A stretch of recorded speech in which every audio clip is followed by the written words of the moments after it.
was going to stop you. When's the last time you dreamed? This is about dream creation. You had to dream to be able to create your ideal life.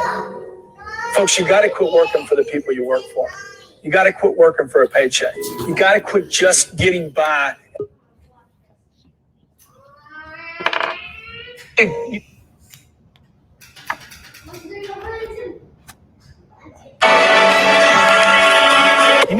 need to base your goals and your desired outcomes on your dreams. You need to think bigger, dream big. You need to go to work for your dreams, the things you've always wanted. And then you'll be inspired. And then you'll want to make your dreams happen. Then you can come up with plans that say, hey, this and this and this will make this dream happen. Would you not be fully engaged in life? Are you tired of just getting by? Come on, remember when you were a kid? You didn't think in terms of making $8,000 a month. You didn't think like that. You thought about being the richest person in the world because it was possible. The little guy, 4 or 5 years old, has got a brain smaller than the one you have right now, and that was good because the brain wasn't in the way. Your dreams were there. Nobody could tell you. I know little kids that can out-ski me. You know why? Because they know they can. They can do things with a snowboard that I can't do because my... Hi, Brenda. Good morning. Good morning. I was trying to buy us some time. I was like, what is that? Yeah, I was trying to buy us some time because after so long, it doesn't work. You have to reset it and everything else. So I was like, I didn't want that to happen. Oh, I see. So anyways, good morning. Morning. Let me remove that. I just put it on there, like I said, temporarily just to stall some time. That way I seen a few people like kind of were looking and then we're like, they probably thought the same thing. What the heck's going on here? Yeah. So how are you? Happy Monday. Happy Monday. How are you feeling? Good. Just a little tired, but good. A little tired from all the go, right? Yeah. That's for sure. I'm trying to fix my my audio because it sounds like I'm echoing. Does it sound like I'm echoing on your? No, not. I can't hear an echo. Not at all. Okay. Well, I don't know how to fix it. So. Oh, you're good. So we're good. We're good. So good morning. I'm almost positive that this is Josie. Good morning. Good morning, Josie. How are you? So today seems like it's going to be a crazy busy day already. Mm-hmm. I'm not even there. So yeah, it's a little it's my day started a little crazy. So that's good. I think so. Yeah. So that's good.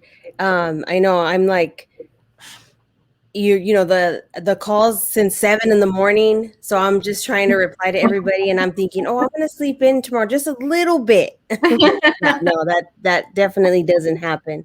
Not on a Monday.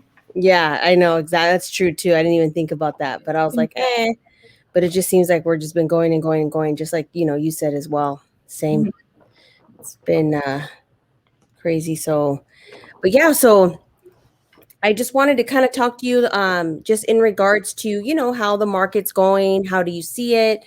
So if you want to just give me some feedback, because I know even though you're not here, you still are, working and producing and everyone's different. Some people leave because they don't want to be bothered and others, leave and don't mind, and I'm the same way. I don't mind at all. I'm, it's something that I can easily do. So, I have no problem doing it. So yeah, well, I figured out how to try to multitask for the most part while I'm not here. So it works for the most part. But sorry, my thing looks all blurry. But as far as the market goes, like what I have been noticing is that a lot of the agents that I've been talking to that I go show their properties or I've been submitting offers for or potentially going to submit an offer because I try to reach out to them before I actually send the offer. They're not, it doesn't feel as crazy as it did a couple of months ago. It feels like they're looking for somebody that's going to be consistent with the follow-up and not so much the number, because before I even sent in my offer, they were asking, like, how solid is your buyer, not even knowing like what my offer would be. It's more of like how do you present your buyer up front. And so I've noticed that that's really been something that I noticed that other agents have been asking, that I haven't gotten as much before, because they were just concerned about the price and what offer you were going to send. So yeah, I agree. I absolutely agree. I think that there's been, if you follow the market pretty closely, you'll see that there's been where the buyer, the home's back on the market. mm-hmm. And sometimes it happens, or sometimes you can't, there's nothing you can do to prevent it, certain times. But for it to be as much as it is now, then it does, it's just a good indicator that, they're selecting offer based on, just maybe highest, and not really, like you said, following up and making sure that these buyers are definitely motivated in the game. I think that's super important. Josie and I actually opened an escrow last week, and this particular agent, they had fallen out of escrow. And so she was so scared to open escrow. She had, I think, 3 or 4 offers. And, we kept calling her, and, Josie more than myself, but she kept calling her just to reassure her that, our buyer was motivated. So she says, you know what, before I even open escrow or accept your offer, they had just had an inspection and a termite inspection done. So we had offered, I want to say $625 for the property, something like that. Mm-hmm. And they had just had the inspection and termite done. She says, I want you to review these inspections and send me your best offer based on these inspections. So we ended up asking for the termite work, which was about $5,000. And then we asked for an additional $5,000 in closing fees. Kept our offer at $625, but she did give us the opportunity to change it based on the finding. Good. And so we submitted it, and then basically based on that, she did that, I guess, for everybody. And but I guess because Josie, like I said, was in her ear basically all day, every day. Mm-hmm. And so she finally definitely said, okay, you know what, I'm just going to go ahead and go with you guys. And my client agrees to your terms. So I thought that was smart of her, because it's like sometimes agents have inspection reports and they don't want to give them to you, and then you're in escrow, and then or they don't tell you someone passed in the property. It's like, why waste your time and our time? Some clients might not be okay with that. Others will be, but not everybody is. Yeah. So I think that there's a lot of, work that could be done ahead of time to avoid a lot of that, or the negotiation could be, done better, just kind of saying that. But I do definitely agree with you on that. Yeah. So that's the only thing that I've really been noticing. I do still see a lot of the traffic and the buyers. I did get 2 new buyers while I was out last week, and they're very motivated. They have a really good asset. So the buyers are still solid. They're still coming. And I think that in my perspective, I was reading one of the newsletters from CAR last week, and it said that the way that they're gauging the market, or that they see it, is that 2021 is going to stay pretty steady, but 2022 is going to spike, and it's going to be even more expensive than this year, which is crazy. Yeah. So. Yeah, I mean, it's there. If you notice, anywhere you go, they're hiring. There's jobs everywhere. Yep. It's hiring and hiring, hiring. And what's funny is people are unemployed and saying they don't have a job. And so that, obviously that says one thing: they don't want to work, But but I guess the EDD is getting a lot more strict. So they're requiring them to prove that they have been applying for jobs, because they know that there's so many jobs out there. So that'll be interesting once, because that's going to be a new requirement, I guess. And so maybe we'll see if people are now forced to go back to work because they're no longer going to give them, the unemployment that they were receiving. So, but yeah, no, I'll still seeing the multiple offers. I did, talking to different sellers, they're still, I'm starting to see that sellers are starting to get a little bit more greedy. I think because they're seeing that some of them want to hold out. They think there's going to be more money towards the end of the year. And, in my opinion, I had someone request a CMA online. And when I sent it to them, they were like, Zillow sent me this. And honestly, Zillow was $300,000 higher than really what the comps are. Mm-hmm. Oh my word. Yeah. I hate those estimates, those home values, because when you go do it, what is it called? A listing presentation, that's the first thing they bring up. Oh, well, my house shows on realtor.com that it's worth this much. And I'm like, okay, well, here's your comps. I'm not the agent that's going to take your contract with a fake number that is unrealistic, because then you're going to get mad at me because your house doesn't sell. It's a waste of money on my end to pay for pictures and a post and all this other stuff. No, for an unrealistic seller. So. Yeah.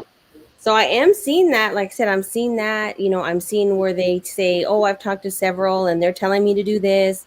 And I still, nothing's changed. I still let them know it's super important to, list at market value. Doesn't mean you're going to get market value. People are willing to pay above, but you can't, be, list it super high and then expect a flood of buyers. It's not going to happen, you know? So, but again, it just depends on who they talk to, because everybody, talks to different people. And then, it's just, like I said, it's just having that relationship and building trust with whomever it is that you're working with. I agree. I mean, I don't know. Everybody's always going to have a perspective on something, or, have somebody else in their ear. And what I tell my potential sellers or the people that I meet with is, go based on the truths of what the value of your home is, not what someone else that isn't in the business is you, because that's not how, you can get more, but it's not how it works. So. Yeah, it's super, super true. So what do you think, like, as far as, is there anything that you feel that personally, from whatever it is that you do, is there anything that you see yourself adjusting or changing or implementing to help you with what the market looks like right now? As far as buyers, sellers, or just anything, yeah, in your business in general, yeah. I've done the only type of adjustment that I've done is I've implemented a little bit more of marketing as into my post sales, whether it's a buyer or a seller. I do use HomeSnap, so it creates a campaign for you after each transaction.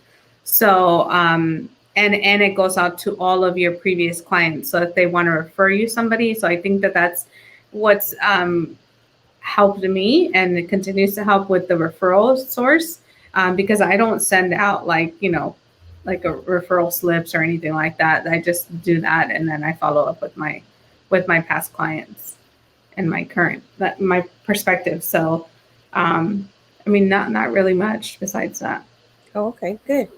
No, that's good. I think, definitely, staying in touch with our clients is super important, especially because they trusted you, they did business with you, and the goal is for them to want to continue to do business with you, for from here to the end of time, and then also to be excited about mentioning you to other people, who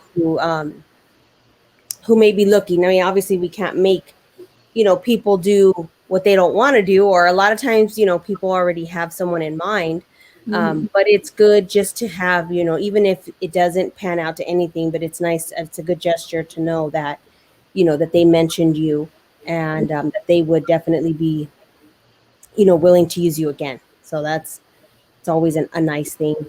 One thing that I did do last week while I was gone, and the week prior to, I reached out to most of my clients that I knew were on some kind of forbearance or deferment, or the ones that did like a CalHAFA or an FHA loan in the last year to 2 years, depending on their type of loan that they got. And I reached out to them to make sure that they were not coming up to an end of a forbearance or deferment because of the COVID stuff that was given to them. So I know that I talked to 3 of them, and 3 of them said, I didn't personally do it, but I have a friend that did. So then I talked to their friends. So I think that to me, that means more, to be able to help somebody that might be in a situation they're not even knowing what the next step is, than to try to get a sale. I think Yes. the referrals are going to be long term. Oh, absolutely. And that's what it is. We're in a business of service. Mhm. And, that's what we're here to do, is serve. And it could be in different ways. Mhm. And then obviously there's going to be, the ones that, produce a sale and everything else, which is great. But yes, we have to also have the mindset on where it's not about, okay, I'm not going to make any money off this, so no, I'm not going to help them. It's being there, no, regardless, wanting to be their realtor for life. Doesn't always amount to a sale, amounts to, hey, I have a question about this, what could you guide me if this is the case? And that, like I said, that's a true, a true professional. It's just like, an attorney, you're going to call them for advice here and there, but you're not necessarily going to need them to, battle a court case for you, so that's just kind of the relationship that you want to be. You want to be in that professional realtor slot, Right. that you're the go-to, no matter what. And, speaking of, the forbearances and everything else, it's still, just showing that it's the foreclosure crisis is looking, less likely, for it to be a crash, and at first I think people were just like, oh my God, this is going to happen. But people are starting to realize that it's less likely to happen. Nationwide, there's about 2.7 million Americans behind on their mortgage payments, where 77% of them are in programs, but they're on a loss mitigation repayment plan. So that just shows you that they had no intention of losing their home or selling or anything like that. They definitely wanted to stay there. They were just looking to get the help or the assistance they needed, just to remain in their homes, which again, this right here just tells you that owning a home has its benefits. And this is something that I try to tell the agents all the time, when, especially right now, you have buyers who are excited, motivated, and ready to buy and ready to compete and everything else. But then you have those other buyers who are like, the market's going to go down. I'm going to get a better deal. I'm going to this, I'm going to that. And so those are the buyers that need to understand the benefits of true home ownership. And this is actually a great article to show them, like, if you were in a rental, I mean, yeah, you had COVID protection and everything else, but as soon as that's over, you have to either, start paying on it or you get evicted. Landlords right now are going to start increasing rents because some of them need to recoup some of the money that they'll never see. Yep. So there's just so much going on. But right now I'm going to give you an example.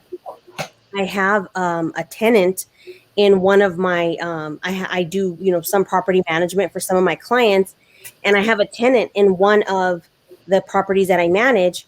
And she called me because her lease is coming up September. And she pays $2,200 right now where she's at. A 5-bedroom, 3-bath, North San Bernardino, like Vermont Heights area. And so she's looking for the same, which is about 2,500 square feet, 5-bedroom, 3-bath. Well, they're at 26 to 2,800 now. And she's been there for 2 years.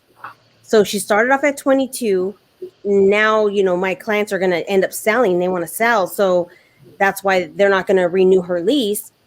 But here she's now, I told her when she first got into this rental, I sat with her. I made a plan for her to get her credit intact, to file her taxes, because she's behind and her husband's self-employed. So it's just a little hot mess there. But when I talked to her a year ago when we were renewing the lease, I told her, how far have you came? She says, we really haven't done anything, but we are going to get to it, Sonia. Well, she's 2 months away. I talked to her a month ago, 3 months, from the lease ending. They still haven't done anything about it. Yeah. So now she's I don't realize rent. that. Yeah, she's like, the time just flew by. I'll be ready for sure next year. I'm like, well, you got to find another rental. But now you're going to pay $400 plus more a month. Yeah. So this is why I tell you guys, your buyer presentations are so important, because you want to be able to provide facts to these buyers and not just your opinion, because if they want an opinion, they're going to go to Google, and we don't want them to. We want them to know that we are here to provide facts. And again, showing them the numbers on the forbearances, how many people did not pay and now are able to stay in their homes, and and in a repayment plan, just depending upon the type of loan, because they're all different. But Yeah. again, if you're in a rental, you're evicted. So there's a difference there, and showing them the numbers. I had lunch with one of my clients that bought a house, I forget, maybe 4 years ago or so, and she told me, Sonia, if I had to buy now, I wouldn't be able to afford it. But when we did the numbers, I showed her the difference of what her payment is, was then, because she's refinanced, but was then to what it is now. And it wasn't very different at all. And she was amazed. She's like, what? How is that even possible? I said, it's the rates. People don't understand how, much the rates, have have it, it's a huge factor, in your monthly payment. Yeah. So people are just looking at the amount of house, which I get. People are scared. They think, well, if I pay 500,000 and then next year it's worth 450, I lost. You didn't lose. Yeah. You're in your home. You don't plan on going anywhere. The outside world shouldn't affect you. You just go do your thing, pay your payment. It'll catch up to you. It'll, When you're renting, you're losing your money. You're not ever going to get it back. It's not going in your pocket. When you're owning, at least it goes in your equity, and that's what I tell my buyers and or potential renters, because I do have clients that decide that they want to rent, and then a year, 2 years later, they're like, oh, you know what, I should have bought when you told me. It's like, we can't help everybody, but we can only educate you. And that's what I tell them. Like, I'm not here to push you to buy if renting is still your option. I just want you to be educated with your decision. And if this is what your route that you decide to go, when you do decide to buy, what your options are, because the qualification for a rental right now is probably worse than buying a home. Mm-hmm. More money down, more reserves, like deposits, all this additional stuff for what? Like, you could buy a house with the same amount, Yeah. So. Yeah, no, absolutely true. So, and that's the reason why I think I really always loved real estate, is because, everything is it's constantly moving. It's constantly moving. So you're constantly, people have to constantly come to you. Yeah. They have to come to you for information, because nothing's ever the same. Right. You can't, just when you think you know it, you don't, Right. because things change. So that's why I think it's really, really neat. Because like I said, I keep in touch with my clients. Sometimes I'll send them a fact or information, and then they'll call me just to call me on it. Like, oh my God, Sonia, that was great information. Like, I would have never thought that, or, how is that possible? Or, whatever the case may be. So it's really interesting, to see, what people think, because I even get where they tell me, hey, I was just at work and this person told me this or that. And so then, you get, information based on that as well. So, but yeah, definitely a great time to either buy or sell. You just have to have the right skin for it to be a buyer right now. You have to be, I you honestly have layers of it. I was telling Letty on our drive back from Northern California that yes, it's having the tough skin and having the patience to negotiate.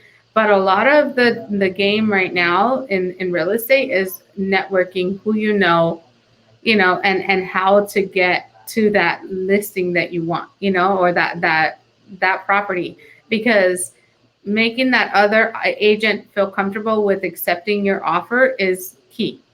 That offer that I just got accepted in Highland, it wasn't the highest offer, but I have a solid buyer, and I've worked with that agent in the past, so he knows that I use the same lender. It's it's a consistent thing, and he already knows, and he'll tell me like, hey, who do you have for this property? So it's for me, I feel like it's the type of connections that you make with people and the networking that you do along the way. Don't burn those bridges with the people that are trusting you to do. I've been challenged in a lot of different ways as far as sellers, agents. I mean, you've heard me say stuff about, and I don't go off on people. I don't rudely answer just because that one snotty comment will cost you another sale, or you're going to run into these people eventually, in the same business. So I don't. To me, it's not worth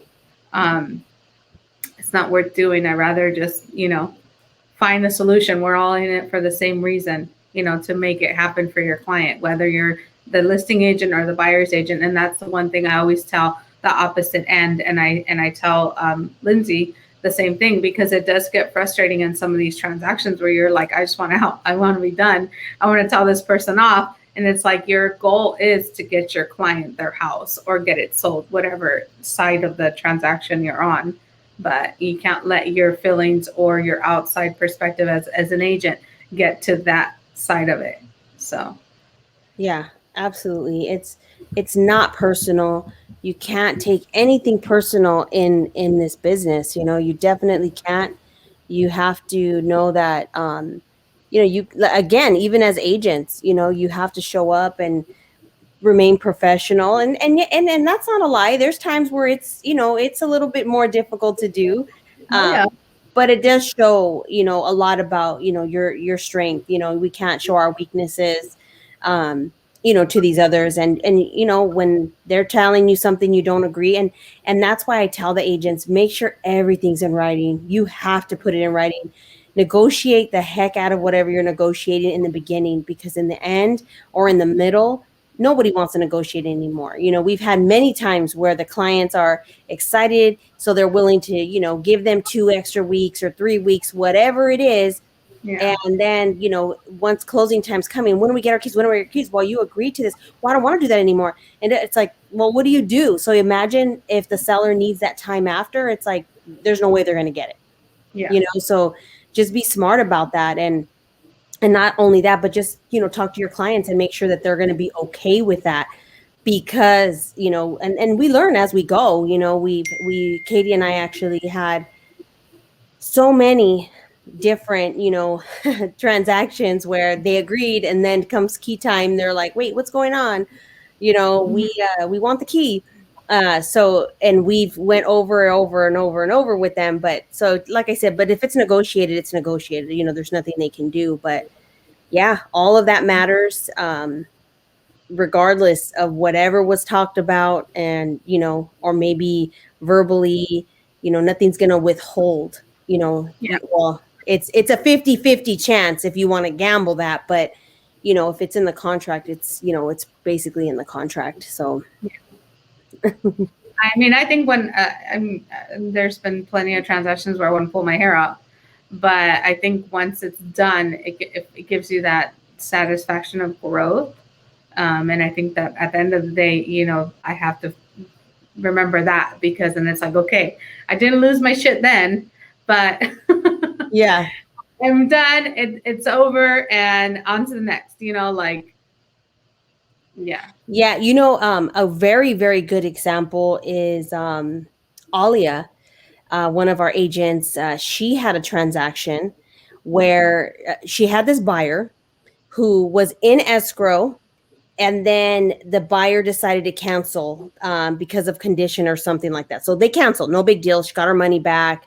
And Alia called me and said, Sonia, I don't want to work with this girl anymore. Like, she's so unrealistic. It's just really bad. Well, the girl calls her back and says, I want to work with you. And she was kind of rude, I think, if I remember right. So she agreed to work with her again. And she promised her this time she was going to listen to her and take her advice and what have you. Well, they get into escrow again. But the only way she got in, because it was such a competitive home, I want to say it was in Long Beach, was removing every single contingency. She had no contingencies, none, zero. No inspection, no appraisal, no loan, no nothing. Oh, wow. And Alia told me, Sonia, I need to cover myself. What do I need to do? And I told her, make sure that you have her sign a form beside the CR form, but in writing, make sure that it says, I am aware, that I am basically giving up my deposit. And I want to say her deposit was at least 10, but maybe 20,000. It was in between there. Oh, wow. And she agreed. She agreed 100%. She was all in. Offer gets accepted. Escrow opens. Money gets wired. 2 days after money gets wired, buyer says she can't buy it after all. She wants her money back. Just like that. She calls Ollie and says, yeah, you know what? I can't buy the house anymore. So just let them know I want my money back. And Ollie is like, you signed, you knew. She's like, no, you didn't explain it to me well enough. You should have known better. And so basically trying to throw it on her. And I can tell she was, really stressed out.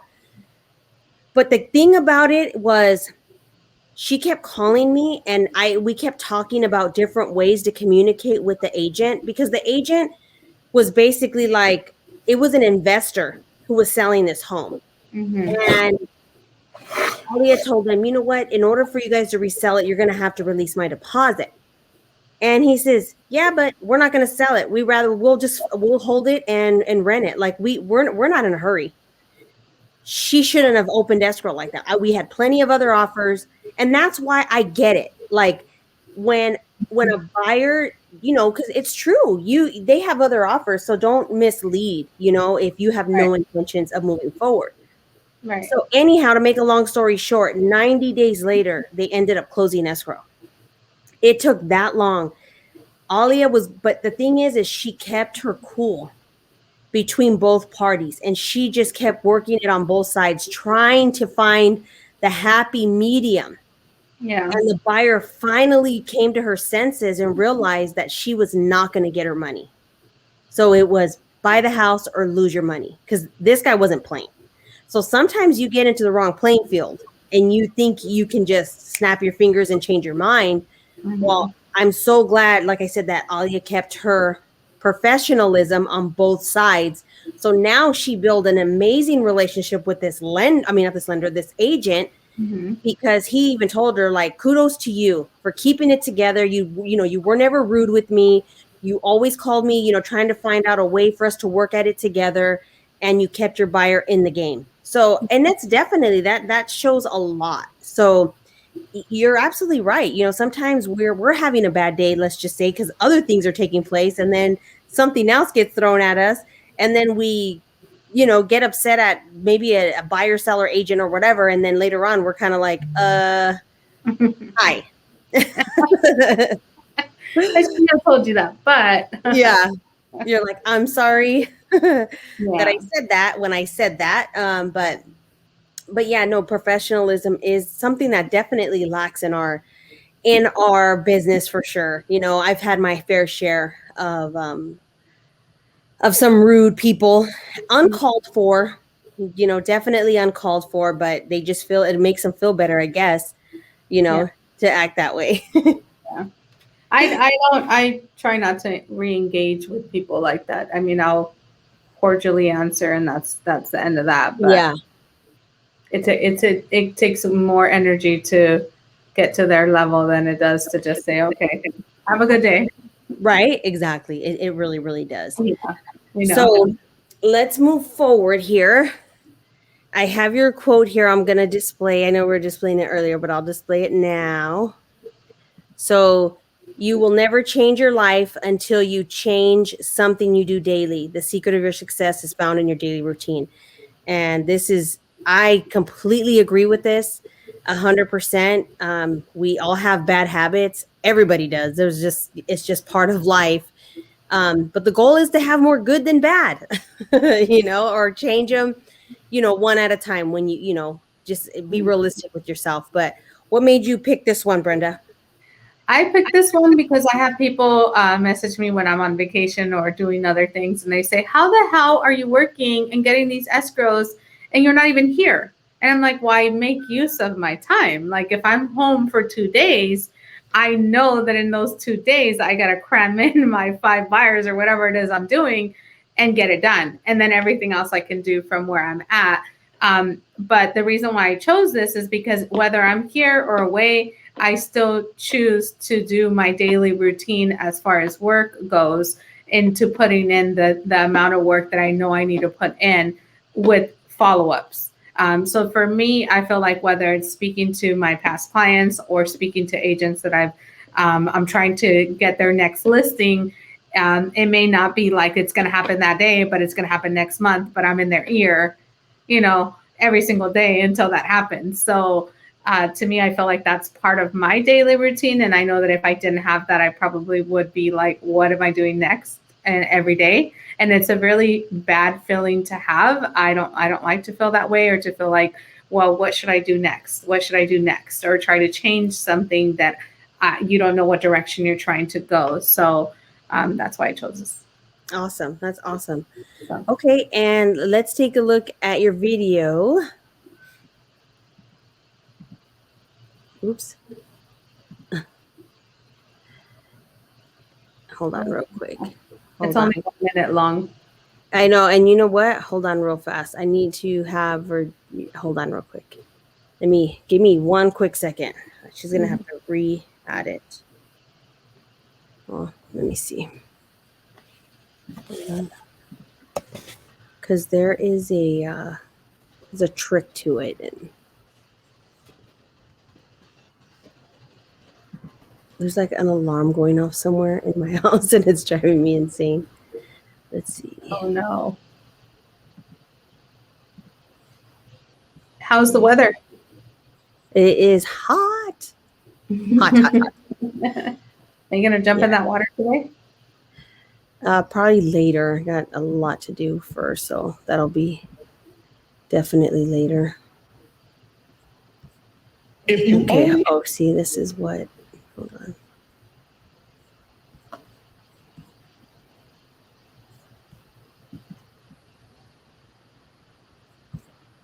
Okay.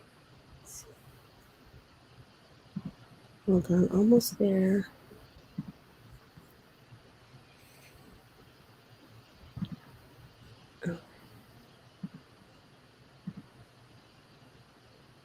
Okay.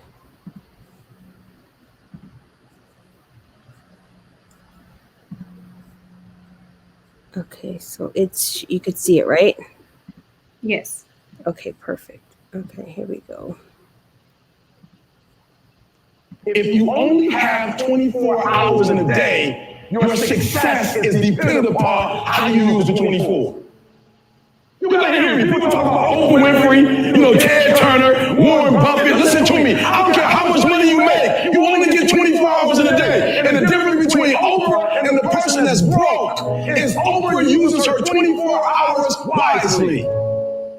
That's it. Listen to me. That's it. You get 24. I don't care if you broke, you grew up broke. I don't care if you grew up rich. I don't care if you're in college, you're not in college. You only get 24 hours. And I blew up literally. I went from being a high school dropout to selling 6,000 books in less than 6 months. What happened? My 24 hours. I was like, okay, Eric, you got to get a grip on your 24 hours because you're about to be broke for the rest of your life. And that's all I need you to do for me. I can tell you all about your life if you just write down your 24-hour schedule for me. You let me look at it. I can tell you where you're going to be in 5 years. I can tell you where you're going to be in 10 years. I can tell you where you're going to be in 20 years if you keep that schedule.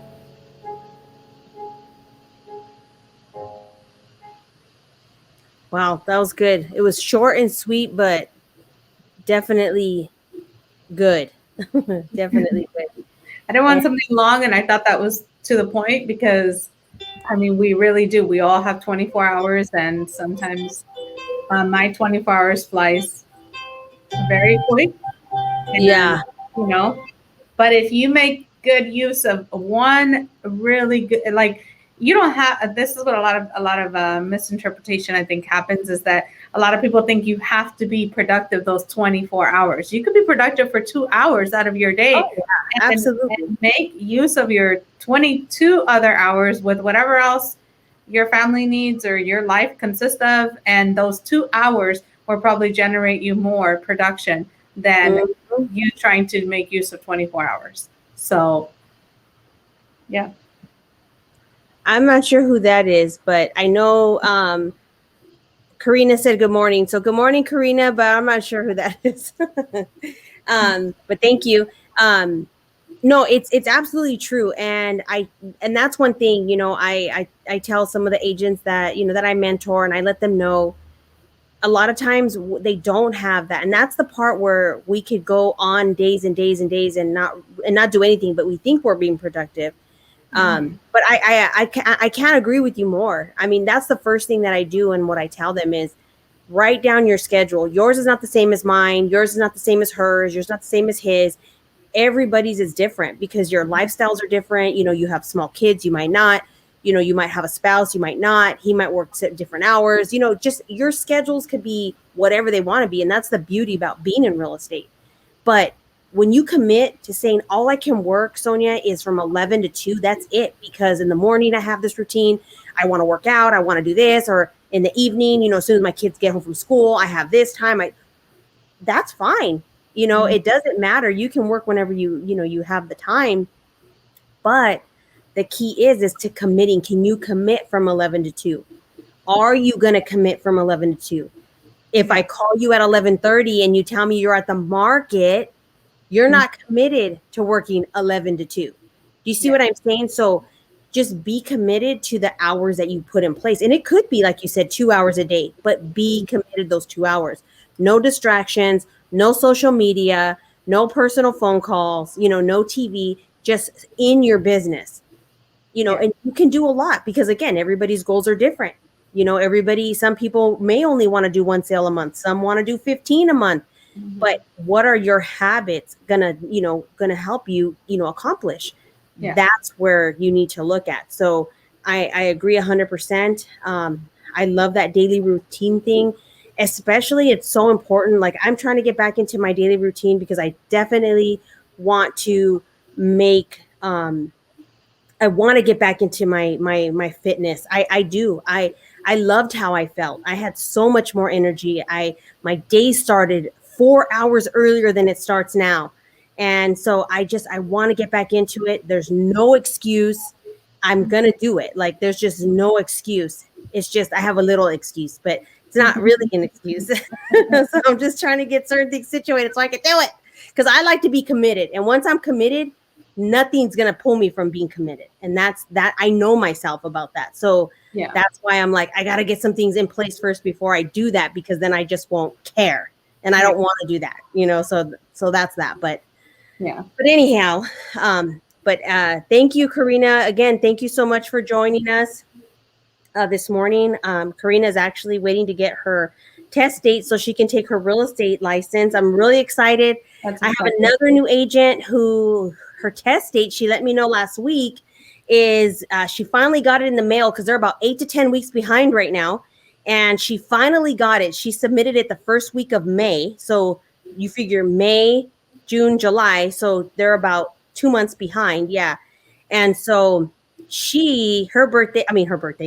her test day is on my birthday. So I told her that I want her to pass. So that'll be my birthday gift. So I really hope she does.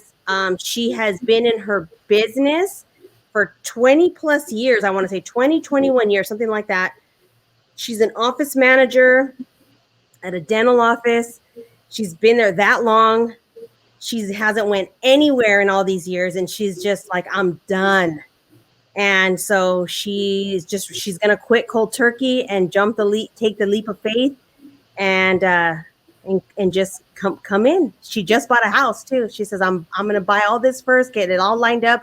I have faith. I know what I'm capable of. And that's the main thing. You have to believe in you before anyone else will.